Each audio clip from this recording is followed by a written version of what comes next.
Hello everyone.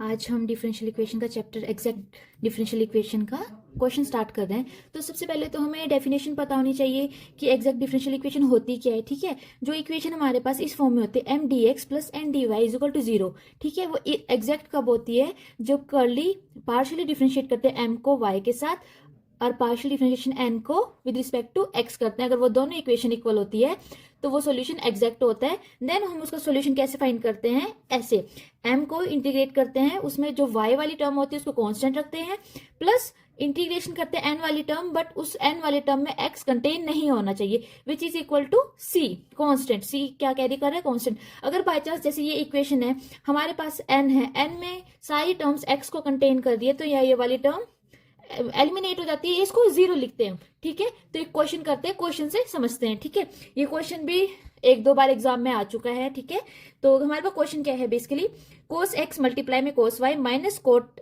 X bracket close D X minus sine x sine Y multiply में D Y is equal to zero. तो question को start करते हैं। सबसे पहले हमने गिवन इक्वेशन लिखी। हमारे पास गिवन इक्वेशन क्या थी? दिस। अब हमें पता है कि हमारे पास जो एग्जैक्ट इक्वेशन होती है वो क्या होती है, उसके साथ कंपेयर करेंगे। ठीक है, कंपेयरिंग इट विथ क्या होती है हमारी equation? M D X plus N D Y is equal to zero.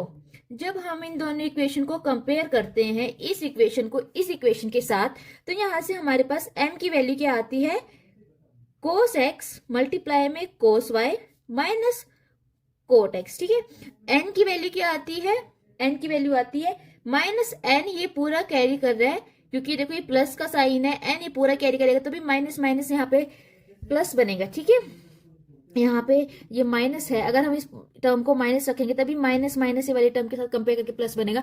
तो n क्या आया? माइनस साइन एक्स मल्टीप्लाई में साइन वाई। इसके बाद हमारे पास क्या काम होता है कि पार्शली डिफरेंशिएट करना होता है m को किसके साथ? y के साथ। पार्शली का मतलब होता है कि y के साथ डिफरेंशिएट कर रहे हैं तो जो x वाली टर्म होगी पूरे m में वो क्या होगी? कांस्टेंट। और डिफरेंशिएशन में कांस्टेंट टर्म बाहर आ जाती है। ये सिर्फ कांस्टेंट टर्म होता है, उसका डेरिवेटिव क्या होता है? जीरो होते हैं। तो इस टर्म में जब हम इसका डेरिवेटिव करेंगे इस पूरे का, मतलब कर्ल यहाँ पे आ जाएगा कोस एक्स मल्टीप्लाई में cos Y minus cot x. ठीक है, विच इज इक्वल टू, यहां से देखो कोस एक्स, एक्स वाली टर्म कांस्टेंट है, कांस्टेंट टर्म बाहर आ गई, कोस वाई का डिफरेंशिएशन क्या होता है? Cos minus sine y, okay, minus sine y. और कोट एक्स, एक्स तो कांस्टेंट है, वाई टर्म है नहीं, कांस्टेंट टर्म का डेरिवेटिव क्या होता है? Zero. Now partially differentiate n with respect to x। y वाली term constant minus sine y constant, sine x का डेरिवेटिव क्या होता है? कोस x। तो यहां से हमारे पास क्या आ गया? Basically minus cos x multiply में साइन y। तो आप देख सकते हो यहां से हमारे पास फाइनली क्या आ गया? कर्ल m डिवाइड में curl y is equal to curly n divide में कर्ली x। ये इक्वेशन आ गई है, ये दोनों देखो इक्वल आ गया। यही हमारे पास इक्वेशन कहती है जब हम इस इक्वेशन के साथ कंपेयर किया हमने फर्स्टली, देन अगर ये कंडीशन ट्रू है देन ये फॉर्मूला हम लगाएंगे इस इक्वेशन का सॉल्यूशन फाइंड करने के लिए। तो सबसे पहले हमने कंपेयर करा इस इक्वेशन के साथ, हमारी कंडीशन ट्रू हो गई है, तो मतलब जो ये गिवन इक्वेशन दे रखी थी, ये गिवन इक्वेशन, इसका सॉल्यूशन हम इस मेथड से निकाल सकते हैं। तो बेसिकली हमारे पास the given equation is exact and its solution is integration y constant होगा, okay, m dx plus integration terms in n not containing x। ठीक है, not containing x bracket close dy is equal to c। अब हमने क्या करना है? y और n में से वैल्यू पुट करनी है। सबसे पहले m हमारे पास क्या था? y कांस्टेंट है हमारे पास। ठीक है, यहाँ पे y कांस्टेंट चलेगा। m हमारे पास क्या आया था कंपेयर करने से? कोस एक्स मल्टीप्लाई में cos Y minus cot x bracket close, differentiation किसके रिस्पेक्ट है? एक्स के, प्लस एन वाली टर्म, एन वाली एन क्या है? Minus sine x sine y. तो ये क्या कह रहे हैं? वो टर्म लिखनी है हमने जिसमें एन के साथ एक्स ना हो, बट यहाँ पे तो ये साइन एक्स मल्टीप्लाई में साइन वाई है, मतलब ये एक्स कंटेन कर रहे हैं, तो यहाँ पे हम क्या लिखेंगे? जीरो। अगर ये सिर्फ ऐसे होता है माइनस साइन वाई, तो हम यहाँ पे एक्स कंटेन नहीं कर रहे, तो सिर्फ साइन वाई लिखते, which is equal to C constant.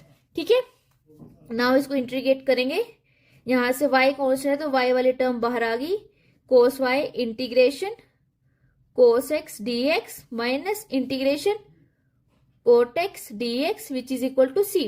मैंने क्या किया, ये एक है ये एक है, सब्ट्रैक्ट है तो दोनों को अलग अलग इंटीग्रेट कर दिया। ठीक है, ये तो बेसिक है, आपको पता होगा। ठीक है, कोस y integration of cos x क्या होती है, साइन x। ठीक है, लिमिट हमें कुछ दे नहीं रखी। अब आती है integration of cot x, integration of cot x क्या होती है, log साइन x। ठीक है, which is equal to C. ये कैसे आया है, जिसको पता है तो ठीक है, जिसको नहीं पता है तो देख लो इधर। हमें पता है कि कोट x क्या होता है, कोट x होता है is equal to cos x divide में साइन x। हमने ये कोट x की इंटीग्रेशन की, मतलब इसकी इंटीग्रेशन करी। उसके बाद देखो साइन x का डेरिवेटिव ऊपर बन रहा है, हमें पता है ये फॉर्मूला होता है, अगर नीचे वाले का डेरिवेटिव ऊपर बन रहा होता है तो उसकी इंटीग्रेशन क्या होती है, log of f of x। तो अभी यहाँ पे इंटीग्रेशन बनी log ऑफ साइन x। ठीक है, समझ आ गया। तो यहां से हमारे पास ये क्या आ गया, फाइनल आंसर। किसका आंसर आया, जो ये इक्वेशन दे रखी थी गिवन, इसका सॉल्यूशन क्या है, ये समझ आ गया होगा कैसे यूज करनी है टर्म्स। हमने अभी बेसिक से स्टार्ट ही किया है चैप्टर, नेक्स्ट क्वेश्चंस में मिलते हैं डिफिकल्ट लेवल्स के साथ। ठीक है, आपको मेरे चैनल पे सारे इंपॉर्टेंट क्वेश्चन मिलेंगे पेपर के पॉइंट ऑफ व्यू से, इजी एक्सप्लेनेशन है, तो चैनल को चेक करना ना भूलें और सब्सक्राइब करना ना भूलें। क्वेश्चन पेपर्स भी मिलेंगे। ठीक है, नेक्स्ट वीडियो में मिलते हैं इंपॉर्टेंट क्वेश्चन के साथ, तब तक बाय बाय।